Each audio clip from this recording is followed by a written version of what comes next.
The lower house always has the welfare of the Filipino people in mind, especially those who work to earn a living and those who fuel the economy with their purchases. That's why lawmakers never cease to come up with measures and proposals on how government can ensure the rights and welfare of the two sectors and make sure they are upheld. Mela Las Moras has more.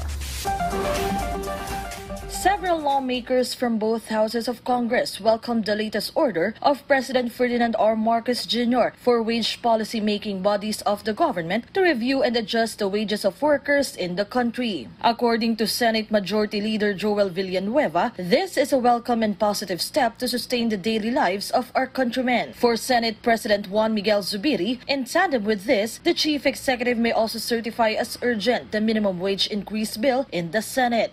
For the part of the lower house, Deputy Majority Leader Jude Asidre said they also want the best for Filipino employees. As for the counterpart measures for wage hike in the House, he clarified they are working on it, even as he assured to balance each side. Habang gusto man natin na guminhawa ang buhay ng ating mga manggagawa, tumaas ang sweldo ng ating manggagawa, ay gusto din naman natin na hindi rin magsara ang ating mga negosyo at hindi rin maapektuhan ang kakayahan ng ating mga employer na makapagbigay ng sakto at tamang trabaho sa ating mga kababayan.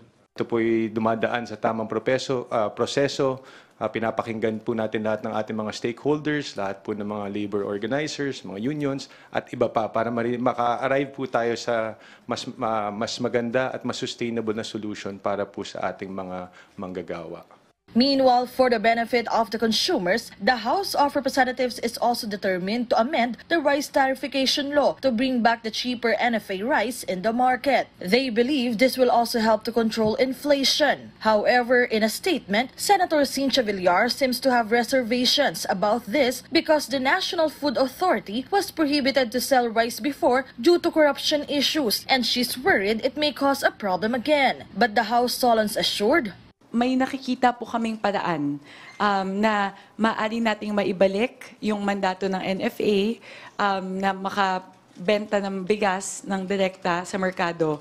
And at the same time, kaya po natin na ilimit in such a way na hindi po prone to corruption. Hindi man siguro ang solusyon doon ay pigilan natin ang pagkakataon ng ating mga kababayang mahirap na magkaroon ng pagkain, di ba?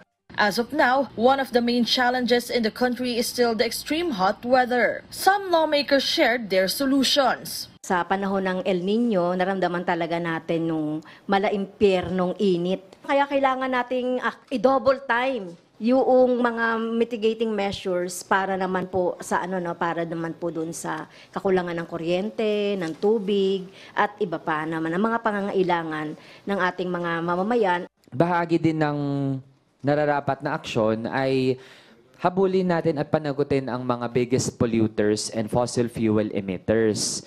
Kasama po dyan ang mga dambuhalang kumpanya ng Global North, yung mga high-income countries. Mela Las Moras from the National TV Network for a new and better Philippines.